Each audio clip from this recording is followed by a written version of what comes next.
नमस्कार, आप सभी का स्वागत करते हैं कमाल की पाठशाला की एक और नई वीडियो के अंदर। आज की वीडियो के अंदर हम करने वाले हैं आइगन मान और आइगन सदिश के बारे में क्वेश्चन नंबर 1, जो कि काफ़ी बार सी सेक्शन का एक क्वेश्चन बनता है, जो कि अगर आता है तो अगर सी सेक्शन के अंदर किस प्रकार का क्वेश्चन आ सकता है, ये आता है बहुत बड़ा क्वेश्चन आएगा, जिसके अंदर हमें आइगन मान और आइगन सदिश ज्ञात करना होंगे।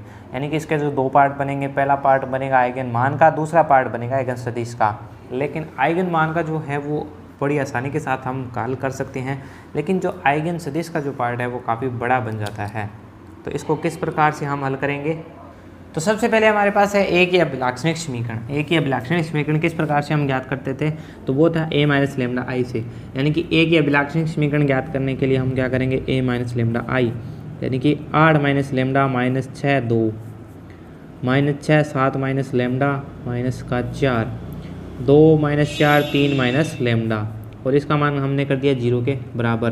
अब आप देखिए क्या होगा, हम इसको जब हल करेंगे ये आएगा 8 माइनस लेमडा, अंदर आ गया हमारे पास 7 माइनस लेमडा, और इनटू में हो गया हमारे पास 3 माइनस लेमडा।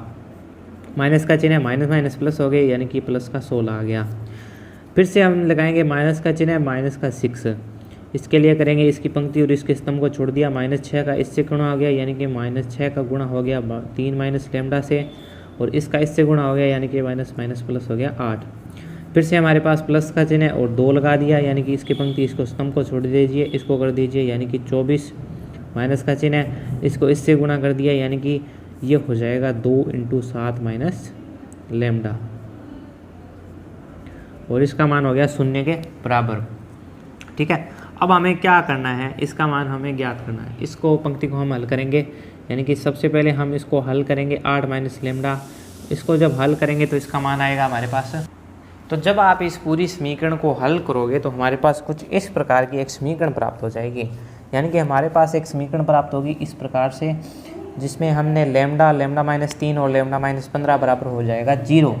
तो ऐसे में हम इसका मान निकालेंगे तो ए के जो आइगन मान आएंगे ना, यानी कि यहाँ से जो लेमडा के मान आगे वो आगे 0 3 और 15, यानी कि ए के आइगन मान क्या हो गए? ए के आइगन मान हमारे पास हो चुके हैं, ए के आइगन मान जो कि हमारे पास आ चुके हैं 0 है 3 है और ये है 15। तो आइगन मान प्राप्त होने के बाद अब हम ज्ञात करेंगे आइगन सदिश। आइगन सदिश ज्ञात करने के लिए सबसे पहले मानेंगे कि आइगन जो मान है 3 0 3 15 के संगत आइगन सदिश क्रम से हमारे पास x1 x2 और x3 है। जैसा कि हम जानते हैं कि a minus lambda I into x का मान जो है 0 के बराबर होता है। तो इस समीकरण के अंदर जब हम लेमडा बराबर 0 रखेंगे तो हमें क्या प्राप्त होगा? यानी कि 0 रखने पर हमारे पास प्राप्त होगा, सबसे पहले प्राप्त होगा a का मान, जो कि शुरुआत में हमें दे रखा था 8 माइनस 6 2 माइनस 6 7 माइनस 4 2 माइनस 4 और 3, और यहाँ पर हमारे लगाएंगे x, यानी कि x1 x2 और x3, और बराबर में हमारे पास है 0, यानी कि 0 0 0। अब आप देखिए हमारे पास इस प्रकार से बन चुकी है। तो इसके लिए हम समीकरण ज्ञात कर लेते हैं।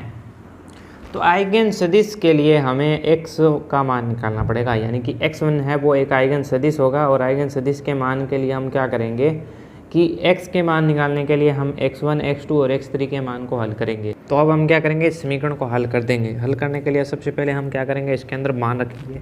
तो इन तीनों समीकरण को जब हल करेंगे ना, तो इनका अभिष्टम हल आएगा हमारे पास x1/1 x2/2 x3/2, और जिसको हम k1 के रूप में मान लेंगे। तो इस प्रकार से हमारे पास मान आएगा, जिससे हमारे पास k1 का मान आ गया 1x k1, x2 का मान हमारे पास आ गया 2k1, और x3 का जो मान आ गया वो आ गया हमारे पास 2k1। यानी इस प्रकार का मान आ चुका है, यानी कि x1 का जो मान है ना हमारे पास आ चुका है k 2k1, और यहाँ से इसका मान आ चुका है k1 को हमने बाहर निकाल लिया, तो यहाँ से बच गया 1 2 और 2, यानी कि आइगन सदिश x1 के लिए हमने मान निकाल लिया है। अब हम निकालेंगे आइगन सदिश x2 के लिए, यानी कि लेमडा बराबर 2 रखेंगे 3 रखेंगे। तो लेमडा बराबर 3 रखने पर हमारे पास कुछ इस प्रकार की समीकरण आ जाएगी, यानी कि जिसके अंदर क्या होगा? सबसे पहले हमने रखा तो 8 माइनस 3 हो गया 5, माइनस का 6 हमारे पास पहले से मौजूद है, 2 हमारे पास पहले से मौजूद है, 6 हमारे पास पहले से मौजूद है, फिर से हमने रखा 3 यानी कि 4 आ गया, और ये है -4 हमारे पास पहले से मौजूद है। फिर रखा हमने 2 -4 और 3 -3 हो गया हमारे पास 0, यानी कि इसका जो मान है हमारे पास इस प्रकार से है। और इनटू में हमारे पास है x1 x2 और x3, ठीक है। और ये हमारे पास है 0 0 0।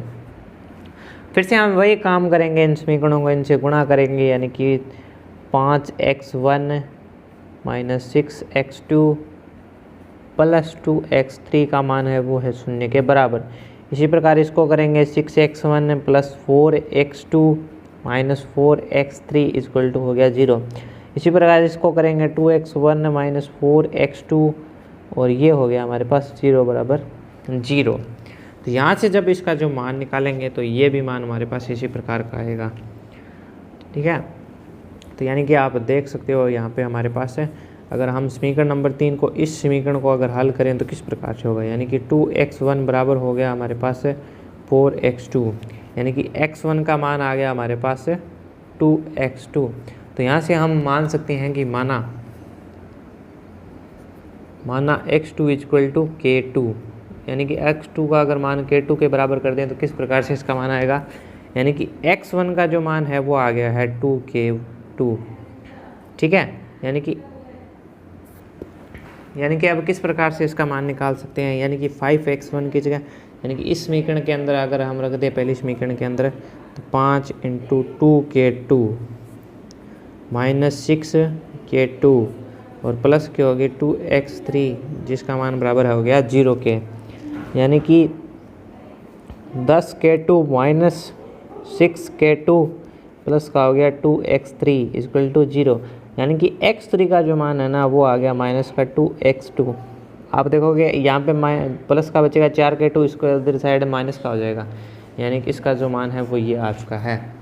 यानी कि हमारे पास x2 के लिए जो मान था वो आ चुका है, यानी कि x2 के लिए हमारे पास मान आ चुका है, यानी कि ये आ चुका है 2k2 - 2k2, यानी कि इसका जो मान है, अगर हम k2 को बेनिस्ट बाहर निकाल लें तो 2 1 - 2 बचता है। और इसी प्रकार हम निकाल सकते हैं सी पार्ट, यानी कि लैम्डा बराबर 15 पर ज्ञात करेंगे तो हमारे पास क्या प्राप्त होगा, इसी प्रकार कर लीजिएगा आप। मैं डायरेक्ट इसका आंसर लिख देता हूँ। x3 के लिए जो हमारे पास प्राप्त होगा ना वो होगा 2k3 - 2k3, और ये हो जाएगा k3, और इसके लिए हमारे पास k3 का जो मान होगा वो होगा 2 - 2 और 1, यानी कि जो k3 है वो 0 के बराबर नहीं है। इसी प्रकार k2 और k1 भी 0 के बराबर नहीं है।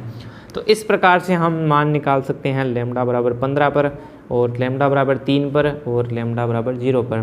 तो इस सवाल के अंदर हमने आइगन सदिश और आइगन मान निकालने सीखे, और ये काफ़ी बड़ा क्वेश्चन बनता है, इंपॉर्टेंट क्वेश्चन बनता है। थोड़ी कैलकुलेशन है, बड़ा सरल क्वेश्चन है, और कुछ नहीं है इसके अंदर।